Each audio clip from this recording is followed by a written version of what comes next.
carregar a sua cruz. Por que Jesus fala isso em contextos diferentes?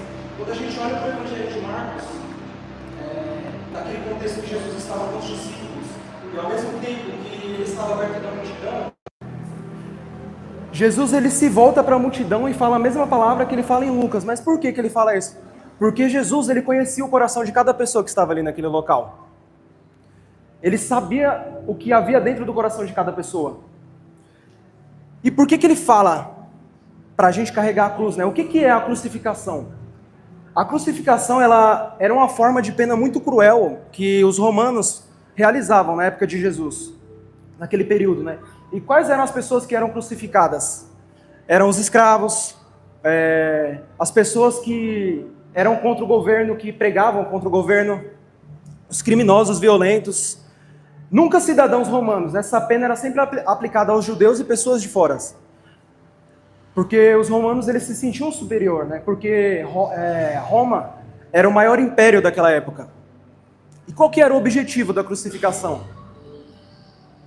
Era uma tortura extrema, uma tortura lenta, dolorosa, era uma humilhação pública e uma intimidação. Por que uma intimidação? Porque eles usavam isso para dar um aviso para o povo. Para avisar para o povo não ir contra o governo. Era um símbolo de vergonha, de derrota. E por que os condenados carregavam a cruz, né? Para quem não sabe, né, às vezes eu, por exemplo, né, desde quando eu era criança, eu achava que só Jesus que havia sido crucificado, mas naquela época era algo muito comum as pessoas passarem por aquilo, né? E quando o condenado carregava a cruz, na maioria das vezes ele carregava somente aquela parte horizontal. Só que aquela parte tinha mais ou menos uns 30 quilos a 50 quilos, um saco de cimento. Imagina você sair do metrô Capão e ir até o Valo Velho carregando um quilo de um peso de cimento nas costas, né? E por que eles faziam o condenado carregar isso? O condenado tinha que fazer um caminho pela cidade inteira, passando pelas ruas. Era uma exposição total. E muitas vezes o condenado precisava carregar uma marca de culpa. Por isso que quando Jesus estava carregando a cruz, o soldado que ia à sua frente, ele carregava uma placa escrito assim: eis aqui o rei dos judeus. Por quê? Eles tinham o costume de colocar o crime que a pessoa cometeu à frente, só que Jesus não tinha cometido crime algum. Um outro motivo para carregar a cruz era para passar uma mensagem de submissão ao Império Romano. Então, assim, carregar a própria cruz era a mesma coisa que dizer: eu sou propriedade do Estado, eu não tenho autonomia sobre a minha vida. Só que no caso de Jesus ele foi condenado injustamente. Amém? Ele foi flagelado, ele foi moído, ele sofreu muito. Ele sofreu ao ponto de que ele estava tão machucado que ele não conseguia carregar a sua cruz. Então os soldados pegaram Simão, né, o Cirineu, e ele ajudou Jesus a carregar a cruz, que fala em Lucas 23. Só que, o que Jesus quis dizer? O que é tomar a sua cruz? Tomar a sua cruz não é apenas carregar os problemas da vida. Muita gente pensa que às vezes a gente está conversando com alguém que é cristão, no trabalho, até mesmo na igreja, né? Às vezes tem aquela irmã que fala: meu Deus, nossa, meu marido é a minha cruz. Quem aqui já viu um irmão falando isso? Às vezes no trabalho a pessoa passa a vida inteira pedindo um trabalho para Deus, quando a irmã fala: nossa, meu Deus, meu trabalho é minha cruz. E às vezes uma pessoa que fala mal de você, você fala: nossa, aquela pessoa é minha cruz. Só que, será que era sobre isso que Jesus estava falando? Quando Jesus disse para a gente carregar a nossa cruz? Jesus não estava falando de um sofrimento inevitável.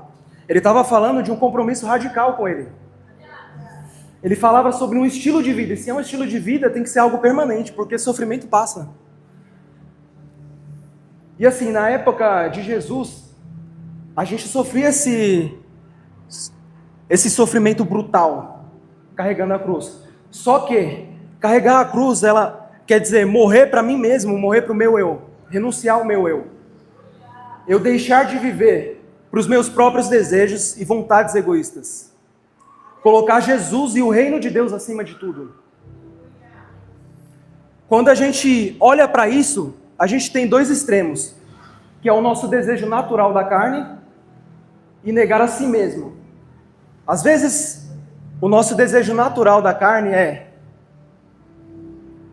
guardar mágoa. Ontem a gente estava na Dunamiscom aqui, cadê a galera que estava aqui na Dunamiscom? E eu e o Vitor, a gente estava servindo, né? E a gente andava pelos houses e era normal, o pessoal via que a gente estava servindo, às vezes pedia uma oração. E aí ontem eu me deparei com um rapaz, o nome dele Caleb. Ele era peruano e ele me parou, ele pediu para me fazer uma oração por ele. E aí eu fiz uma oração por ele, só que enquanto eu ministrava sobre a vida dele, Deus me tocou para perguntar para ele sobre a família dele. E eu senti que tinha algo sobre a família dele. E Deus tinha pedido para mim falar para ele que ele tinha que perdoar a família dele se ele quisesse ter um encontro com Deus. E depois ele veio e me perguntou assim, mas por que eu tenho que perdoar o meu pai? Gente, tem muita gente na igreja, há muitos cristãos que acham que não precisa perdoar. Você não precisa liberar o perdão no coração. Há muitas pessoas assim, por incrível que pareça. Isso é renúncia, isso é negar a si mesmo. Você guardar mágoa é um desejo da carne. Só que negar a si mesmo é perdoar quem te feriu, porque Deus manda perdoar. Desejo da carne. Buscar prazer acima de tudo. Só que negar a si mesmo é buscar santidade acima de tudo. Desejo da carne. Agir com orgulho. Às vezes uma pessoa te feriu, você não precisa ir até a pessoa. Por que eu preciso perdoar a pessoa? Foi ela que me feriu? Por que eu preciso perdoar? Jesus ensinou a perdoar. Só que, ao invés de agir com orgulho, você tem que escolher a humildade. Mesmo você tendo razão. Desejo da carne, você se vingar. Só que Jesus manda amar os inimigos como Jesus ensinou. Desejo da carne, controlar tudo. Às vezes você é uma pessoa que você tenta controlar tudo. Só que negar a si mesmo é você confiar nos planos de Deus, mesmo sem entender tudo. Mesmo que você não entenda tudo. O maior exemplo que nós temos de negar a si mesmo foi Jesus na cruz. Quando Jesus estava prestes a ser crucificado, ele fez aquela oração que todos conhecem no Getsemane. Senhor, se possível, passa de mim esse cálice. Mas o que ele falou? Mas em todo caso que seja feita a sua vontade, não a minha. Porque ele entendia o que era negar a sua vontade. Porque Jesus ele era 100% homem naquele momento e 100% Deus. E é normal que a carne, você sinta medo, você sinta um peso. Porque Jesus ele sabia que ele estava carregando o peso de toda a humanidade. Então, ele estava com o jugo de toda a humanidade. Imagina, gente, hoje nós temos 8 bilhões de pessoas no mundo.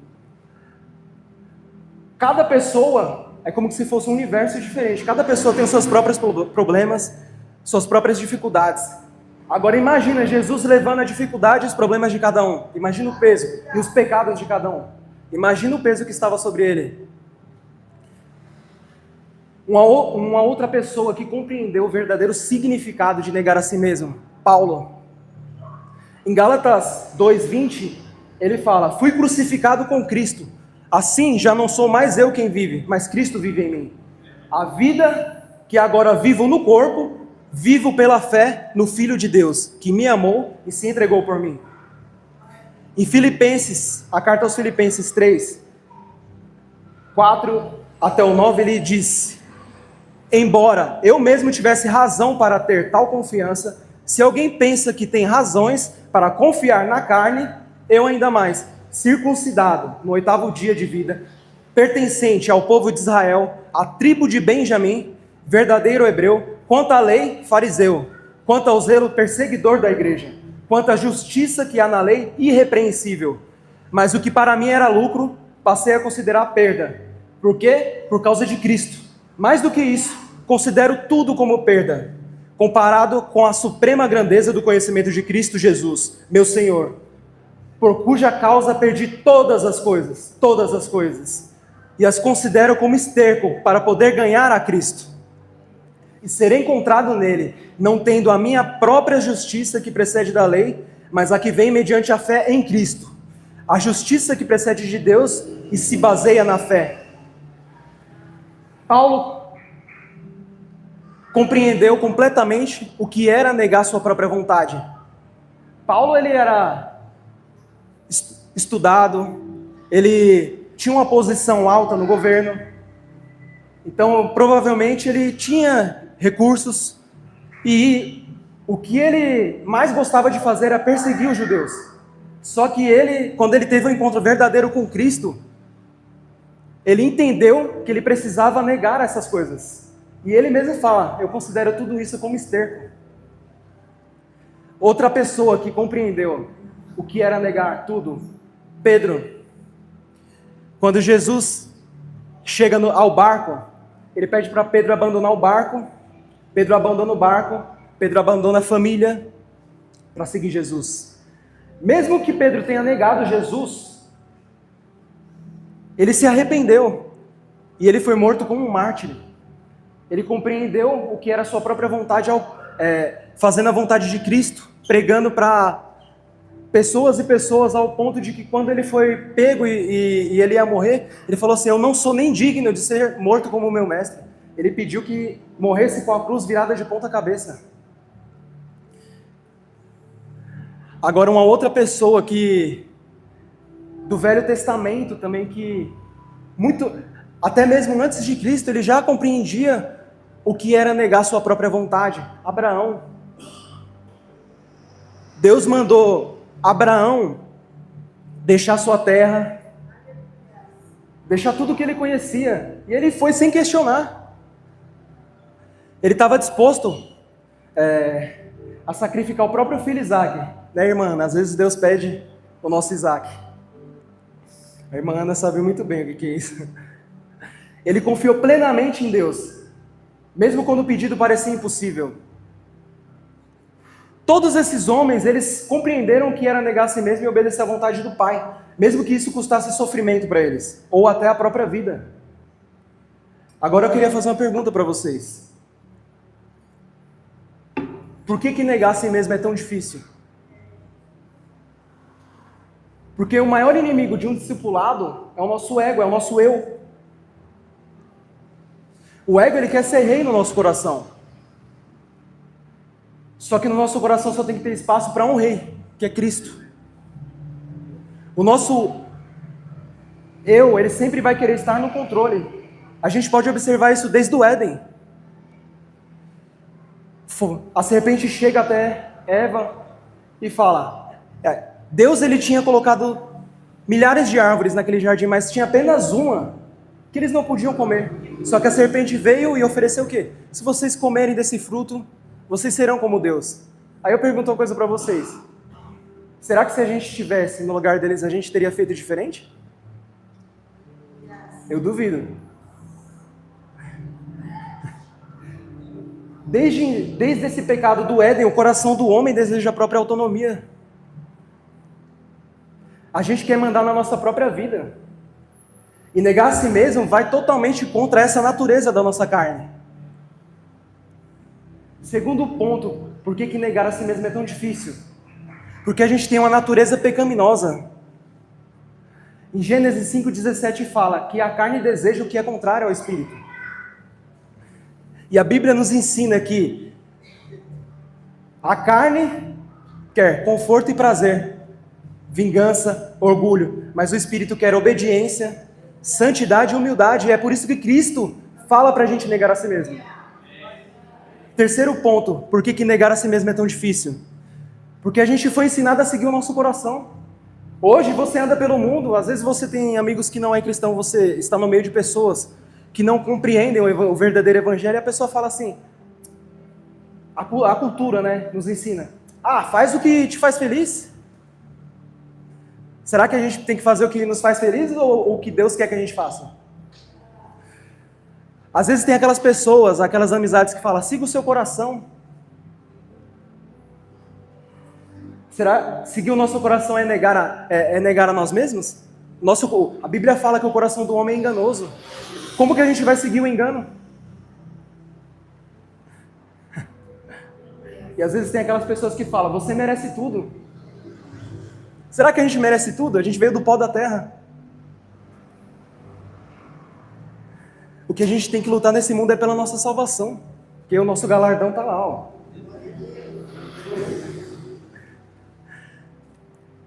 O quarto ponto é que negar a si mesmo envolve renúncia. E nem todo mundo está disposto a renunciar a algo. Por exemplo, quando Jesus se depara com aquele jovem rico, Jesus, ele conhecia o coração daquele jovem rico, e ele fala para aquele jovem, chega nele e fala, Senhor, como que eu faço para herdar a vida eterna? E Jesus, conhecendo o coração dele, fala, vende tudo que tem e dá aos pobres. E a Bíblia fala que ele saiu entristecido. Por quê? Porque o coração dele estava lá. Ele não estava disposto a negar a ele mesmo. Um outro ponto é que a gente sempre está procurando culpados pelos nossos próprios erros. Voltando um pouco para o Éden, por exemplo, o ser humano, ele sempre, dificilmente ele reconhece os próprios erros. Por exemplo, quando a serpente engana Eva e ela come do fruto, depois ela dá para Adão. Em Gênesis fala que Deus ele desce no jardim e Adão, percebendo que estava nu, se esconde, fala para Deus que estava nu, por isso se escondeu quando ouviu a sua voz. E aí Deus pergunta para ele se ele tinha comido do fruto. A primeira coisa que ele fala, a mulher que tu me destes, me deu do fruto. Ele não reconheceu o próprio erro, ele jogou para outra pessoa. Aí quando Deus foi falar com Eva, o que ela fez? A serpente me enganou, ela não reconheceu o próprio erro, ela foi jogando. Vocês percebem, a nossa natureza, ela nunca reconhece os próprios erros, a natureza humana. Só que em Romanos 5,12 fala, portanto, da mesma forma como o pecado entrou no mundo por um homem, e pelo pecado a morte, assim também a morte veio a todos os homens, porque todos pecaram. Todos pecaram, nós somos pecadores. E a vida com Cristo exige renúncia, gente. Vocês estão entendendo isso?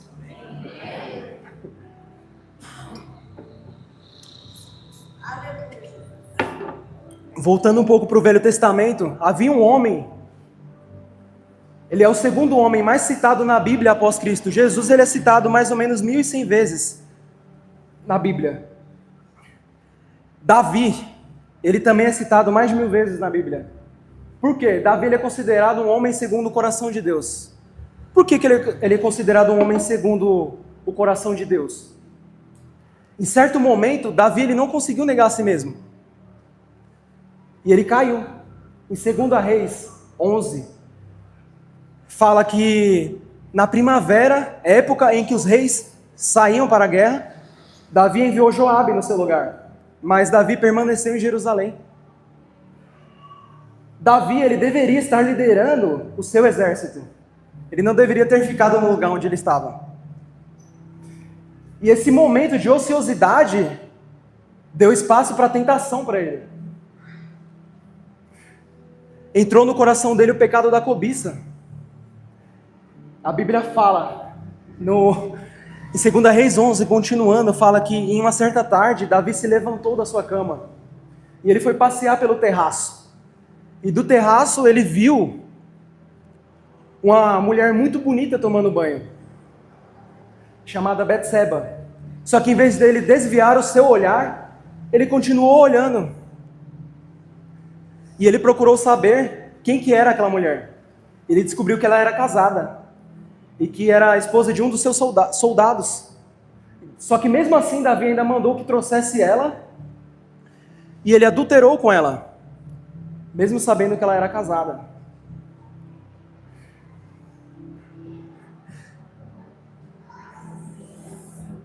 Quando ele descobriu que Betseba estava grávida, o que ele fez? Ele mandou que Urias, um dos seus soldados, se voltasse. E o que ele mandou? Ele tentou encobrir o pecado dele. Ele pediu para que Urias, antes de voltar para a guerra, ele fosse para casa e se deitasse com a mulher dele para ter pelo menos uma última noite. A intenção dele era que Urias achasse que o filho seria dele. Só que Urias, ele era um soldado tão fiel que o que ele fez? Ele falou, não, os soldados estão indo para a guerra, eu não acho justo eu voltar para minha casa e deitar com a minha mulher. Então o que ele fez? Ele foi e foi ficar com o exército em vez de voltar para casa. Então o que Davi faz? O Davi,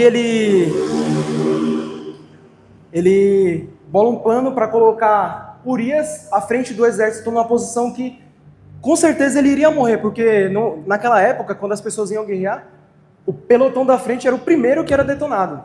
Então Urias morreu. Davi planejou o assassinato. E no final desse capítulo tem a seguinte frase: mas o que Davi fez desagradou ao Senhor. E como que os olhos de Davi foram abertos? Deus enviou um profeta chamado Natã.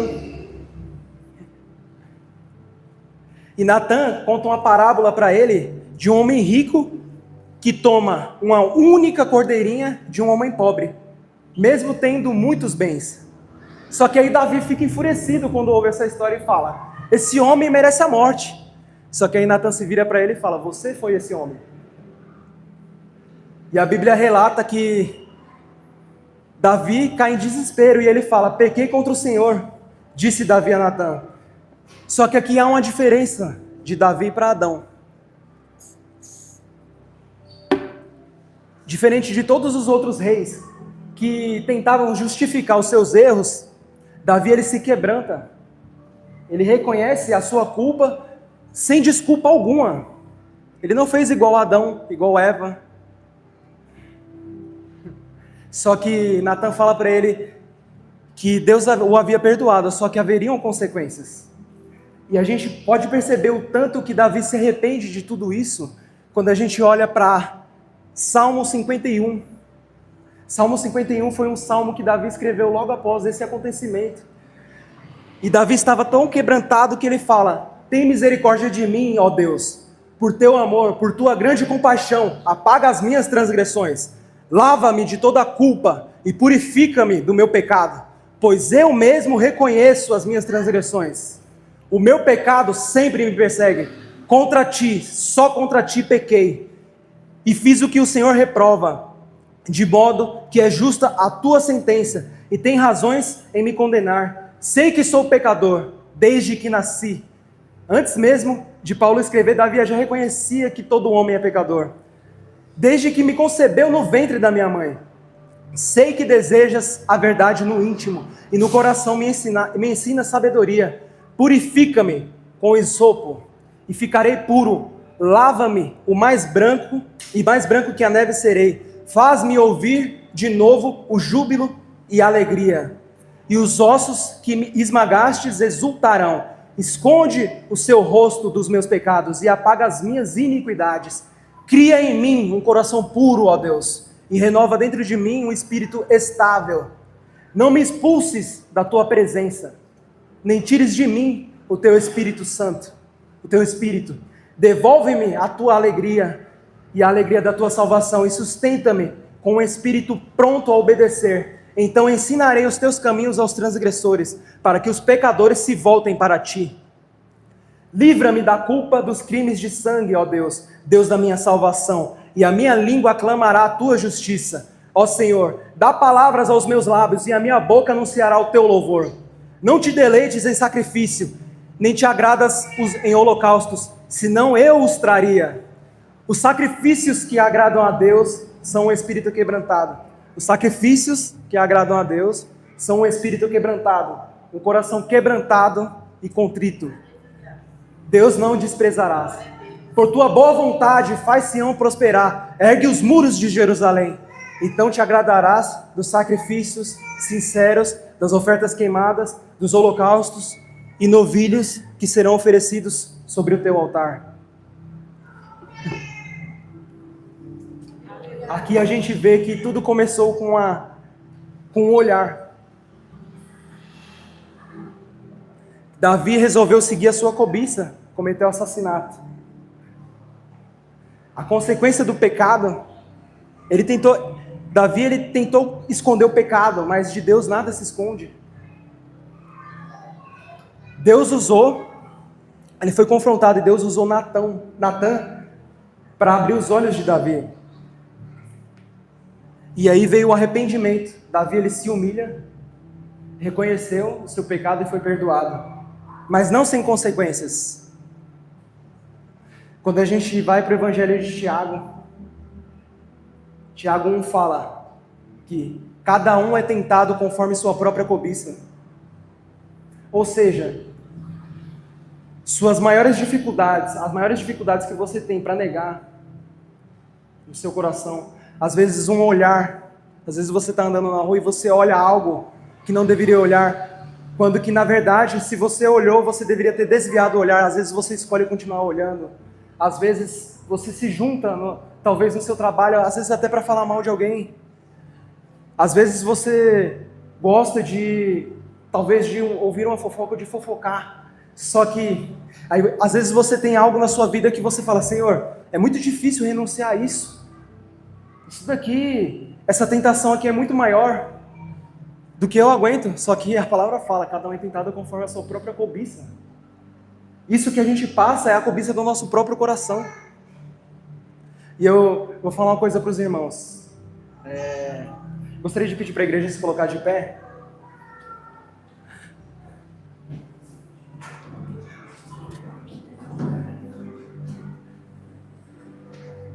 Renúncia sem relacionamento e arrependimento é apenas religiosidade. E Jesus não quer que a gente seja religioso. Jesus, ele deseja que nos tornemos verdadeiros adoradores.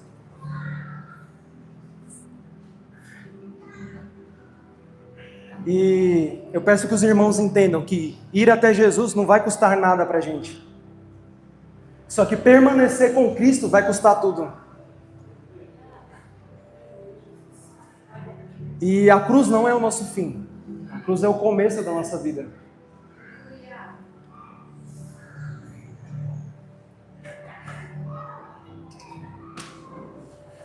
Quem que aqui tem o desejo de renunciar a algo com Cristo no seu íntimo?